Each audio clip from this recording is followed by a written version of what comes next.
Welcome to Series 2, Episode 9. In this episode, I talk with Beth Hewitt, Director of Visualise You. Beth is a fellow podcaster and we talk all about pivoting, packaging, promoting and, more importantly, profiting. Beth is a breath of fresh air and brings life's personal experiences into everything she does. I am sure you'll enjoy this episode. Thanks for being a fab listener. Welcome to the Johnny Ross Audio Experience. I'm Johnny Ross, founder and digital marketing strategist of Fleek Marketing. Each podcast I'll be bringing you an expert to inspire you, to give you some great business growth takeaways, and to get you thinking about marketing and the bigger picture of how businesses can improve, adapt and grow. I look forward to sharing this with you on each podcast, so here we go.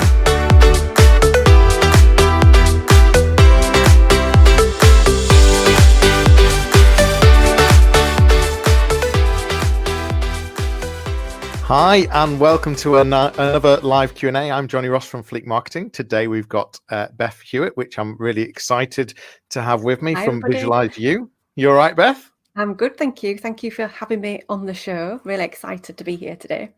Absolute pleasure. So we are live streaming on Facebook in the Coronavirus Yorkshire Business Support Group.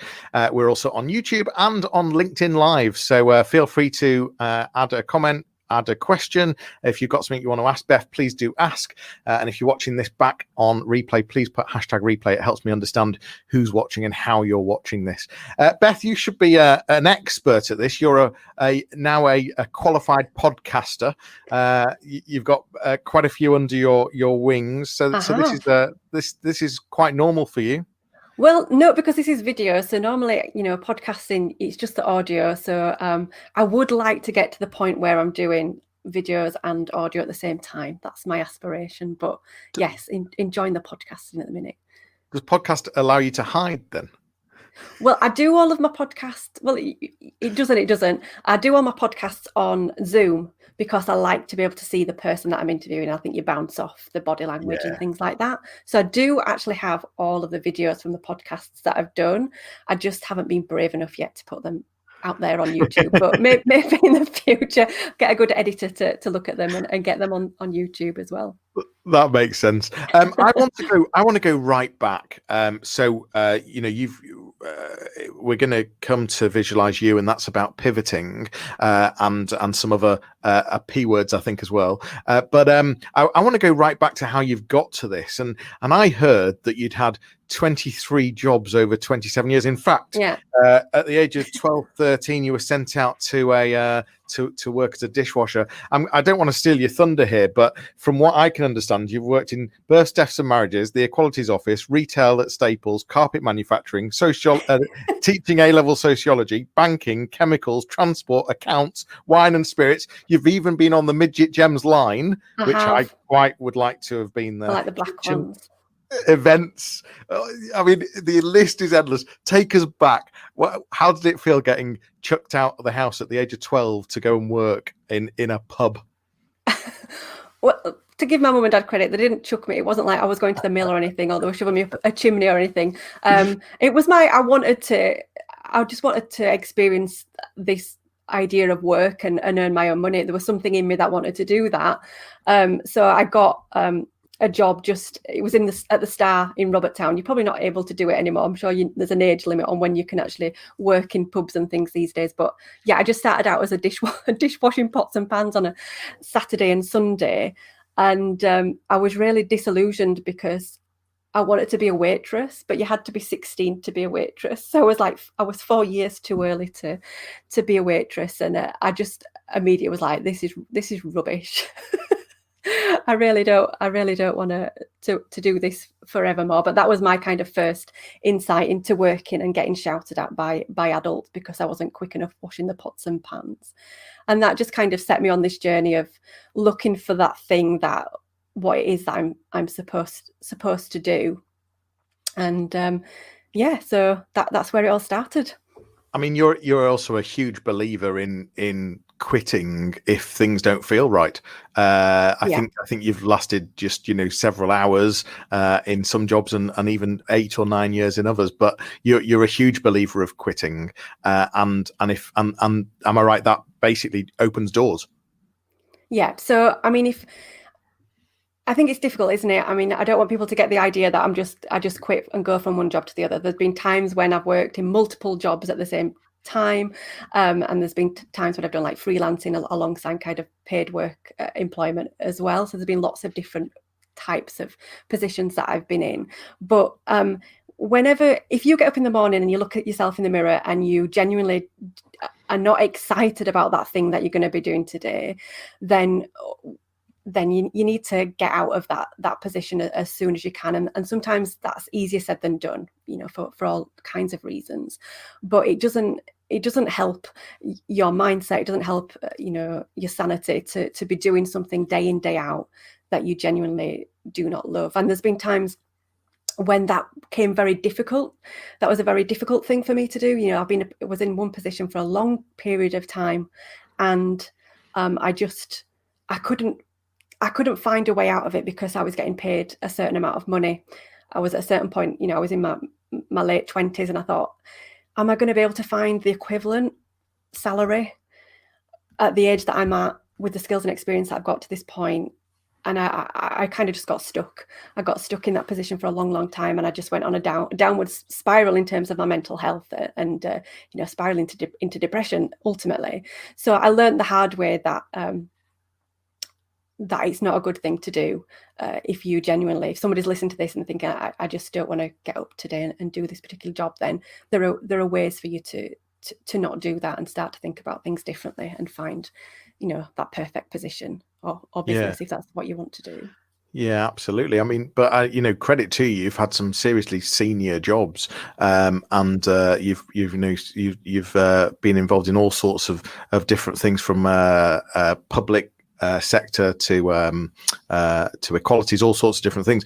So I think for me, you've shown that actually it does open doors, and it is, don't get stuck in something, and that's a big thing. The new company that you've set up, Visualise You, really plays to your strengths of what you do on a daily basis. You're into meditation, you're into visualization, you're very spiritual, I believe.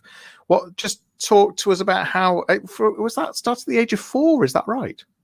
So my very first experience of visualizing something happened when I was 4 years old. And obviously at the time you don't know what that is. And some people call it the law of attraction.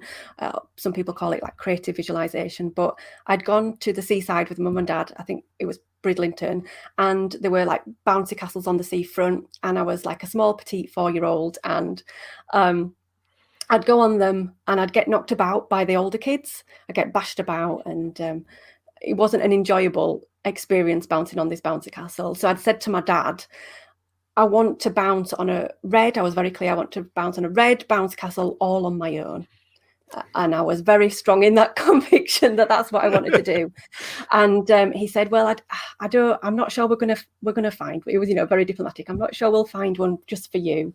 I was like, no, I'm going to find one. I'm going to find this red bouncy castle. And I went to sleep that night and I'd literally squeezed my eyes tight, and the only thought that was in my mind was the feeling of being on a red bouncy castle, jumping up and down on my own, nobody else. That those feelings of the excitement that you have as a child, jumping up and down. And I was gonna find this red bouncy castle. And then the next day we packed up and we set off home. And my dad was always one for taking, like, he called them shortcuts, but actually they were like long shortcuts, goes the scenic route, but you end up taking like an extra hour onto your journey time. I know those journeys well, yeah. Those kind of dads. And we were just like driving through country fields, and I spotted something red in the distance. It was like a farmer's field. There were cars coming away from it, so it was like there was a fete had been going on throughout the day. It was like late afternoon, and I said, there's a red bouncy castle, there's a red bouncy castle. And my dad was like, no, there isn't. And my mum was like, no, there is something in that field. And we drove into the field, and they were packing up for the day. And my dad went, I stayed in the car, and my dad went out to speak to, I don't know if it was the farmer or the person who manages the bouncy castles. And he asked if I could go on. He knows they were packing up, but would I be able to go on? And he said yes. And I just ran and jumped and on the red bounce castle, and I've got pictures of me bounce on the bounce castle. And I know it was, I believed it with all of my heart that it was going to happen. There was no deviation around that. This scenario was not going to happen. And it was very simplistic, but that was my first experience of visualizing something. And that has just stuck with me throughout my life. It's been a big part of kind of my life. And I always look back to that first time that happened. You meditate as well. Yes. That started at quite an early age as well. Is that right? How did that come about? So my mum and dad, who were going through a divorce, my mum started to go to like night meditation classes, and she would bring these tapes home on an evening for her to listen to. And I used to pinch them out of a bag. So I go in and pinch this tape out and I put it in my little tape deck that my grandma had got me for one Christmas. And I would listen to the meditations on an evening. And, be like looking up, find a spot on the ceiling, and then getting into that meditative state. But there was one instance where I kind of reached what I call the gap, or what some people call the gap, where it's that space between your thoughts where you don't know you've been there until you kind of come out of it and you realize, oh, actually I wasn't thinking, I was actually somewhere else. And I experienced that at about 10 years old. And it was always kind of that, after that point, that need to try and recreate that experience. But sometimes when you're chasing that experience again, it doesn't always come that easy, because actually you're resistant to it. You're looking for that experience, but because you're trying so hard and that it's not happening, it just continues to not happen. And so meditation kind of weaved in and out of kind of my early teens and late teens, and then it came probably more cemented when I kind of hit my late 20s, and now I meditate every day. Wow. And so are you always in the moment then? Is that where you are, or where do you put yourself? On a shelf? What would you mean? Where your mind? You're always where are you? Yeah, so I'm just like everybody else. So obviously lives are busy and things throw you off course. Your car might fail its MOT, or a child. Well, we both know about that recently, don't we? Yes, yeah. It's going to cost me a lot of money. We'll talk about that later. So yeah, I'm just the same as everybody else. But when you have these kind of skills in your back pocket of being able to meditate, you're able to reset your day. So if you've had a bad first half of your day, there's nothing stopping you actually pausing for 20 minutes and going, actually, I'm going to go away and meditate for 20 minutes. And then come back. And sometimes that's not easy. If you're in office environment, sometimes that's not easy to do. I know a lot of employers are getting a little bit better around providing that space. But if you're working from home, obviously that's a lot easier. So I always try to get back to that state of well-being and having a clear mind. But like everybody, things come left field, and it's just being able to reset the button whenever you need to do that. Well, your experiences are huge. I mean, I've worked with you in the past when you've been managing some big projects, and you've got some amazing experience. You've got if you need to be corporate, you can be corporate. You can adapt very easily, and what I'm wondering is the spiritual side of you and the meditation side of you. I can see how that's come into your branding. The Visualise You. I love the image, which I see as sort of space, the universe, and interestingly enough, when we talked about the universe, we might come back to that. But when we talk about the universe, it's for you, it's more about the connections and things that are just going on, which I get. But what I'm curious about is when I look at when I listen to your podcast, when I look at your business, the spiritual and the meditation, you wouldn't know. So does that come into it at all, or is it just more coming through the branding and I'm wondering how much it plays a part? Or I think in the longer term it'll play more of a part, because it's who I am. For a long time, and I know there's other people that feel like that, it's almost like you have so many different hats. I found it I've always been spiritual, but I've always been corporate and professional as well. I'm not saying you can't mix the Yeah. two. You absolutely can mix the two. So people know me for different things. Those who are very close to me know that I'm spiritual. I've never hidden that on a day-to-day basis. But if you're only seeing me for one thing, if you think that I'm a project manager and I manage business support programs for local government, then that's what you might think of me. It will play more of a part because it's who I am. And it needs to happen more because, again, that's who I am. I need to be more authentic. So I'm 5 shows into the podcast, and actually the show that drops tomorrow is about gratitude. So that will start to play kind of some of the more spiritual mindset aspects.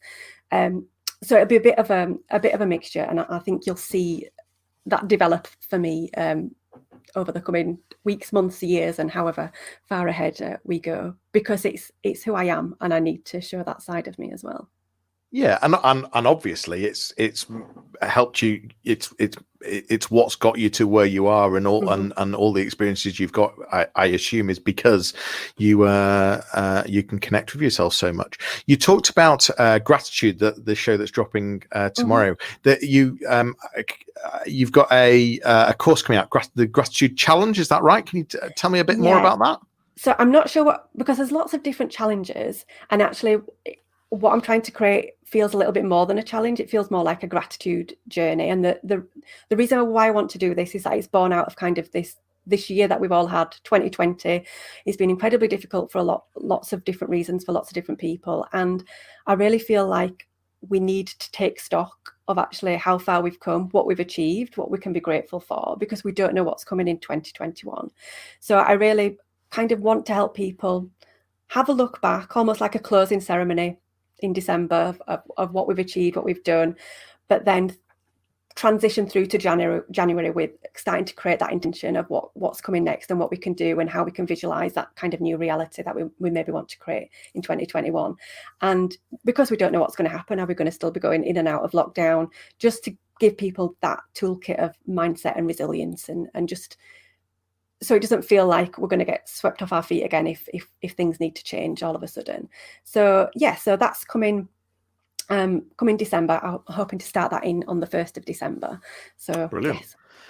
The type of people you work with, it could be anyone. Perhaps they've been made redundant. Perhaps they're just looking for a change. They don't have the confidence. What you tell me about some of the people that you work with, and where you were best fit? How would you describe some of those people?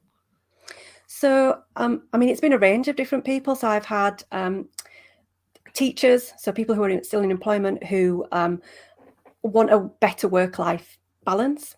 I've had one lady who'd had a business for a long time, and it was just not making as much money as it did before. It wasn't as profitable, and she really had these dreams of being of traveling more and doing things with her family. She's got grandchildren, so she's actually now pivoted away, and she's now kind of blogging and traveling, and she goes around Europe on a motorbike with her partner, and she sold that business. And then I've also had a lady who has been writing all of her life since she was a teenager, and now she wants to finally create a novel, and to finally start coaching other people in a creative space as well. So it's a whole kind of mixture. It could be somebody who's wants to just pivot in their career, somebody who wants to leave corporate 9 to 5 and start their own business, or somebody who is having to pivot because of the circumstances that have been thrust upon them, whether it's a pandemic or they've been made redundant or something else. So it's a real mixture really of people that I've been able to work with. And the way you work with them, I'm assuming that you help them consider options, challenge them, make them think about different things, tease out some of their passions. I'm assuming is that all of that. Yeah.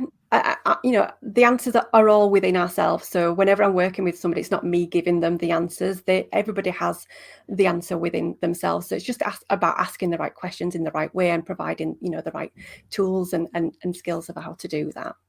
Yeah. And remind me the words of your business. There's pivoting. What just remind me the different words. So pivot, package, promote, and profit. So those are kind of the 4 pillars. Talk me through each one of those. So pivot is obviously pivoting. So it's all about the mindset and being able to do that. Packaging is all around, because most of the people I work with are maybe starting online businesses. So packaging is really starting to think about how you want to show up. Do you want a podcast? Do you want to do more videos? Do you want to be an influencer? Do you want to be a blogger? Do you want to write? So it's more about how you would package yourself online. Promote is then the marketing aspect of that. So how you then get yourself out there into the world. And then profit is obviously the profit is a business strategy, how you price yourself, that kind of things, that kind of stuff as well. And I have to say, so I don't do all of that myself. I kind of set that framework, but the podcast, which is another P, is really a way for me to bring experts onto the show. So for example, if somebody's a really good guest in sales, for example, then I would bring them on and they would talk about that aspect. So it means that you're getting not just me, but you're actually getting, information from a wide range of people as well. Yeah, and I'm interested in profit being the last one, because and I'm confident you must see the same as me, that in a lot of cases it's not just about money, is it? A job or a company so is profit for you, when you've come up with that name, is that purely about cash, or is it profit in yourself as well? I'm curious. Yeah, I'd not thought about that, but that sounds like a good idea, Johnny. Because I'm guessing that you don't just mean cash. No, I don't. I mean the whole holistic look at, how we do that. And sometimes it's the mindset that plays into it. So you could be a really good marketer. You could have everything set up. You could be doing the same thing as somebody else, but you're not having the same success as somebody else. And sometimes that's because of your mindset, or there's some kind of resistance, or there's something back there that is stopping you fulfilling the potential. So it comes hand in hand. It's not just how much money you've got. It's actually the mindset that goes alongside that as well. Yeah, no, absolutely. I want to keep with this spiritual thing for a bit more, and the universe. Just talk to me about what the universe is for you, and how you believe that everything's connected. For me, it sounds a bit like the butterfly effect, which I really believe in. So I don't have a particular religion. I am very spiritual, but I do believe that we are all connected, and that things that happen in our life are happening for a reason. And these synchronicities are always showing up for us, but sometimes we're not open to seeing them. So I think sometimes we're not receptive to them. But yeah, so when I'll say, like, I'm asking the universe, or the universe will sort that out. Or if I'm not sure about something, I'll be like, oh, well, I'll put that on the back burner, because the universe is obviously going to clearly sort that out for me and deal with it for me. It's just that ability to lean on something else, that's something greater than me. Like, I can't possibly have all the answers, and actually just lean in and surrender that sometimes things happen for a reason, and just trusting the outcome on that. What's your if someone, I've always wanted to meditate. I've never really been able to. I struggle with silence. What would be your advice? I think don't get hung up on that this thing called meditation is really difficult or rigid. If it's literally just spending some time as often as you can. Some people, it might be 10 minutes, might be 20 minutes. Sometimes it might be longer. Just finding a point in your day where you can sit down and just stop. And sometimes you'll fall asleep, and if you fall asleep, that's fine. Your body needs you to fall asleep. Sometimes you'll have an amazing experience and you'll fall in the gap and you'll be like, wow, I want to do that again. And sometimes you'll just be processing all the thought. I mean, there's times sometimes when I sit down, if I meditate at the end of the day, where I'm just going back through my day, and sometimes it's just about thoughts falling into place. So the thing that I find easiest now is not to be rigid, and not to say I'm going to do 20 minutes in the morning or 20 minutes in the evening. It's actually when you want to be more intentional. So you might have got to, in the middle of your day, you've done all your emails, you're now about to start the next task for the day, and you're not completely sure, that for me is the best time to meditate, because it allows you just to reset and refocus and regroup, and then come back to the computer and then do the task. And it feels like you're more in flow. So I think it's not getting hung up. You don't have to be sat cross legs, with your fingers doing funny things. It's what works for you. But I think just taking that 10 minutes out of your day, or 20 minutes, or however long you can spare, will go a long way. And it's something that you do every day. Yes. Yeah. It's a good routine, but at the same time, it's about not having it in a set routine where it has to be 8 o'clock every morning or 9 o'clock every night, or it's about where it feels right, where it fits in. Yeah. If I don't meditate, so if I miss a day, because days do get busy, but if I miss a day, then I'll immediately feel like I'm not in flow anymore. Wow. And those synchronicities will stop showing up for me. So gosh. Yeah, I instantly know that I'm not in flow because the dots aren't aligning up. So you're very passionate about writing. You love writing. You started writing from an early age. You set up a business. Was it simply blogging network? You were earning on a part-time basis. I think you were earning just $1,000. You were earning one. Just was it was. Let me rephrase this. This was a hobby, I believe, and I think you were earning $1,000 a month from just a bit of a hobby. So it was a hobby that turned into a business. Yes. Okay. And so you're a passionate blogger. There was times when you couldn't blog, but blogging's come back to you. I'm a huge believer in blogging. I mean, for me, it's one of the key secrets to search engine optimization. It's a great way to show passion. It's a great way to show thought leadership, all sorts of different things. And I think it could be repurposed. So you don't need to convert me at all. But tell me more about the blogging now. What do you like to write about? Where are you typically writing, and what's blogging for you?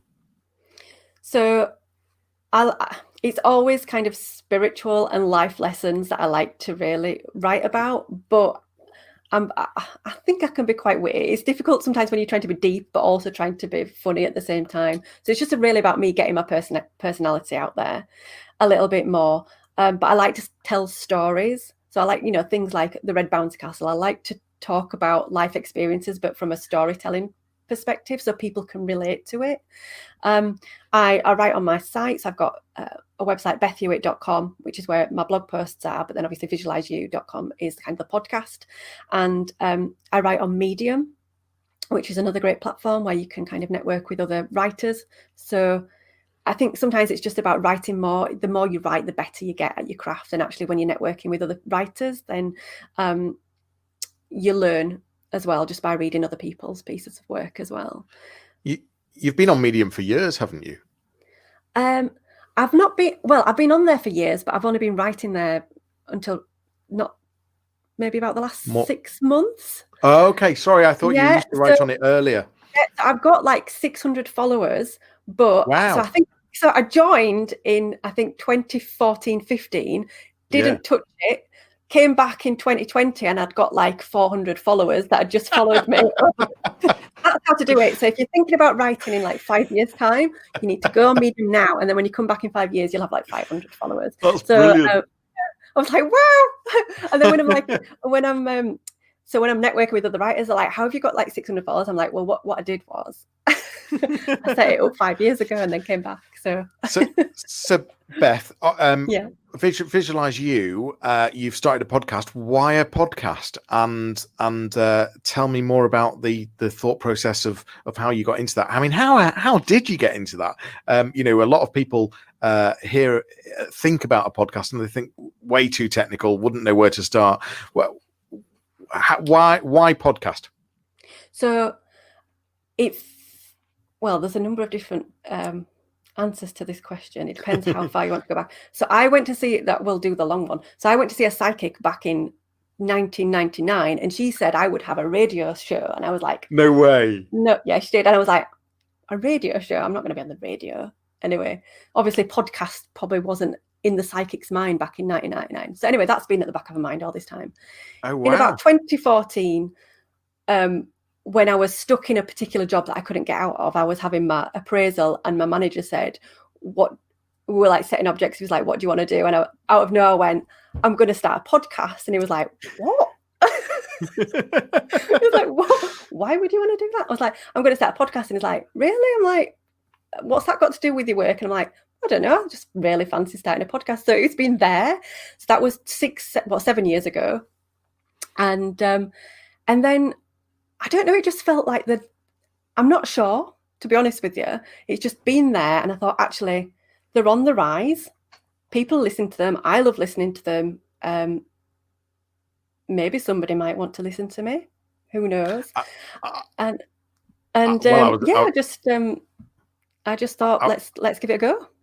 I was going to say, you've already had over 200 downloads, have you not? And you've only had 3 or 4 shows out. And you're already on Amazon, Spotify. Where else are you?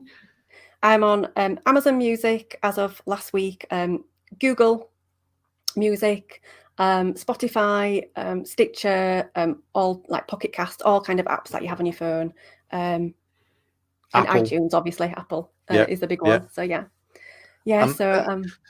so has it been a technical nightmare, or is this easy to do, or what? It's easier than what I thought it was going to be. That's what I would say. The first thing that I would say to anybody that's thinking about doing this, the thing that I did was kind of find a group of people that were already doing this, because I did like an 8-week accelerator program where I was with other women and men who were starting a podcast completely from scratch. And that allowed me to bounce ideas. So things like the artwork, things like which microphone to buy, how to do an intro, an outro, how to edit, picking the software to edit it, transcribe, that kind of thing. So there's lots of different elements, but that has really helped me working with other people who are going through the same process at the same time, because you're naturally taking people along with you and you're not doing it in isolation. So that has been a massive part of how I've been able to launch within 8 weeks. How long does a typical podcast take you? I think your typical podcast are about 20 to 30 minutes. Is that right? But I've got some. Yes, I've got some. God, sorry. No, I'm sorry. What I want to know is how long does it take to create that, to produce that? So I'm getting faster. The longer term plan would be to get somebody to edit them, but I really want to understand all of the different nuances of it before I kind of hand that to somebody else. So recording probably takes about an hour with like the pre interview and then the interview itself, and then editing it probably takes a good maybe an hour to go through and take the ums and ahs out and chop it and change it. And then not if you've got kind of pre-recorded intros and outros, you can just simply tag those at the beginning and the end, and that doesn't take too long. So maybe 2.5 hours right now, because that's the kind of speed that I'm going at. But somebody who's been doing it professionally will probably do that a lot faster than me. Which once a week isn't a huge investment. It sounds like it's a well worth investment. I mean, I probably take the cop out and do lives. It means I don't have to edit them, and whatever happens. And in fact, talking of lives, Sean Gilligan has joined us, and he's saying, Beth, try soundbranch.com. Okay. I'm sure he's still doing his lives right now. Michael Excellent. Grant's been listening as well, and I think this comment came along when we were deep in the spiritualization side of things. Okay. Sean's just said, no editing on soundbranch.com. Just build your podcast with voices, notes on playlists. You record your podcast as you go. So good to know. Thanks, Sean. So that's all good. You also talk about how you repurpose your podcasts as well. So once you've done a podcast, where else does that then go? So I put the transcript on my blog because I think it helps with SEO. I also do show notes out of those, which are on the site. I use the transcript to then write about some of the life lessons that have come out of the podcast interview itself, and I put those on Medium. And some of those will also go on my blog as well, but I also put those on Medium behind the paywall, because you can get paid for people that read the content as well. So that's why I put them there. I create audiograms out of the sound, which I can then repurpose and put on, Instagram, Facebook, LinkedIn. And I'm planning on using, because I use Zoom to record the podcast, I'm planning to put the podcasts, the video side of the podcast onto YouTube as well. So, I mean, you could create a million pieces of content, not a million, that would be ridiculous, but you could create a good quantity of pieces of content just out of one, 25-minute podcast. You've got, so I wanted to understand the way you work with people. You described them earlier, but this is typically one-to-one coaching. You are considering doing some group coaching at some point as well. Yes. Yeah. Talk to me more about this one-to-one coaching. How does it work? How often? How long might it be for? Tell me more about how that works. It varies depending on what somebody's needs are and how much support they need, whether it could be just 1 to 3 months, or it could be like a 12-month transition period that somebody's going through. So it really varies. I have an app called Voxer, which it's a bit like WhatsApp, but it has less distractions, so that allows me to interact on a daily basis, or somebody can just check in with me. They've got this idea, can they kind of bounce this off me? So we use Voxer, and then obviously we've got the one-to-one sessions as well, which are typically about 90 minutes, where we're kind of ticking through actions and moving things forward for whatever we're working on, really. But yeah, the idea is to have group coaching just to leverage my time a little bit better, and to make it more of because I've been through this experience with the podcast with other people, that in a group environment, I really want to do that for people that are going through a pivot. So in a group environment, I think people will get more out of sharing their experiences with other people. So that's a longer term plan. I mean, and again, I said that I've had experience of working with you, and recently as well. I can see that you are the sort of queen of processes, and you're very organised, and I imagine that you make sure that everyone gets a ton of value out of these sessions, because I'm guessing that you sort of have every area covered to make sure you talk about it. And I totally realise that you're very flexible as well, but you make sure that everything's done correctly. Is that fair to say? That's my experience. That's my experience of you, Beth. Maybe in my work, I'm not at home. So my partner is forever rearranging the cups and saucers because I don't put them in the cupboard in the correct way. But yeah, I think it's different, isn't it, when you're at home or when you're at work. I try to be as organised as possible, and that's the project manager in me. I mean, you can't get away from that when you've been project managing things for so long. It comes with the territory. So yeah, and I think that's why I've got the pivot package, promote and profit pillars, because it's very similar to what I've done with like the Digital Knowledge Exchange and Superfast West Yorkshire, and the women and business support programs I've done, where you've got different events strands. So, SEO over here, and, LinkedIn over here, and artificial intelligence over here, and business advisors over here. It allows me to put things in these different pillars, which is the way that my mind works. So there's kind of method in my madness around doing that as well. Tell me more about some of the podcasters. So what are the sort of topics that you're trying to cover? The idea is inspirational people, educating people. Is that right? Yeah. But what I wanted to do, because I'm trying to inspire people to pivot, I didn't want the stories to be so out of reach. So I don't want to be interviewing, people that feel so far ahead of where that person is right now, because it feels unattainable. But the people that I speak to are obviously have had success in their own right, and they've obviously made realistic pivots for whatever reason.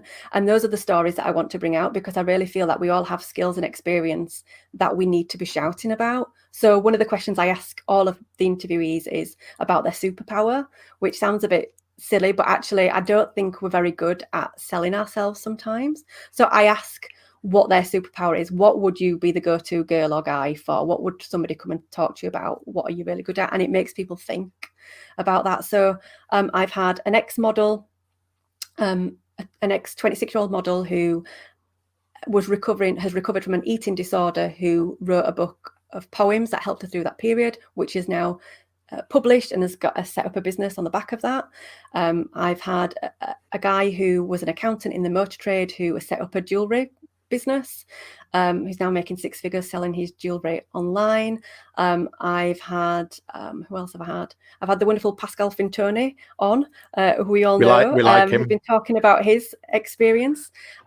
We've had, just people for all different reasons, all the different passions. So it's very mixed, it's very varied, and I'm really looking forward to I've seen some of the people that you've got lined up, and it looks really good. But I'm aware of your processes because you've got. I'm doing a podcast for you at some point. I think it's in the next week or two, and I'll be talking about a pivot that I did, going from a retail environment to suddenly owning a marketing agency. Mm-hmm. But the point being is that as someone that you'll be interviewing, the process, I have to tell you, Beth, has been brilliant.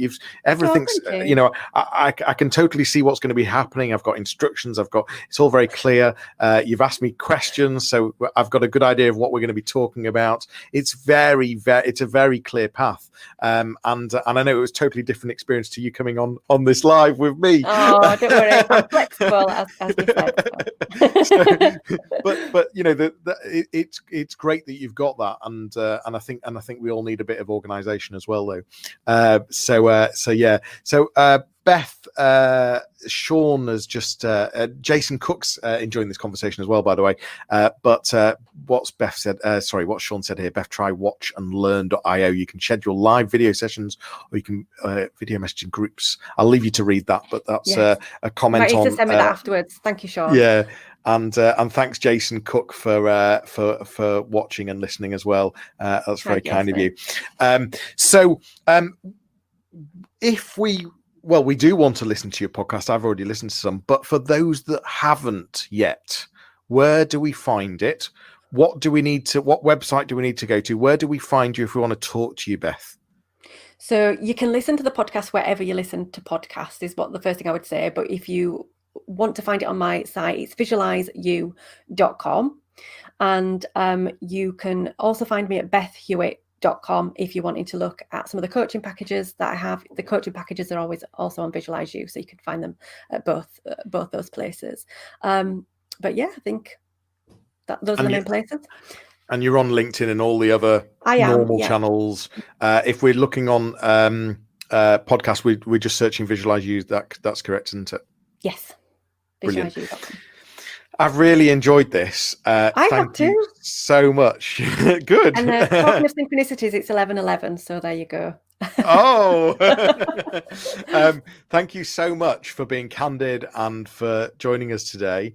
I highly recommend anyone watching and listening to this, please do pop over to Beth's Visualise You. Having listened to some podcasts so far, I have been inspired, and so I highly recommend it.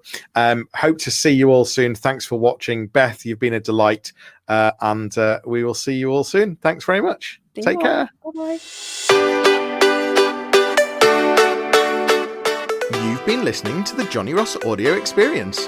Thanks so much for joining me. If you want to continue the conversation, head over to my website, fleek.marketing, or find me on LinkedIn.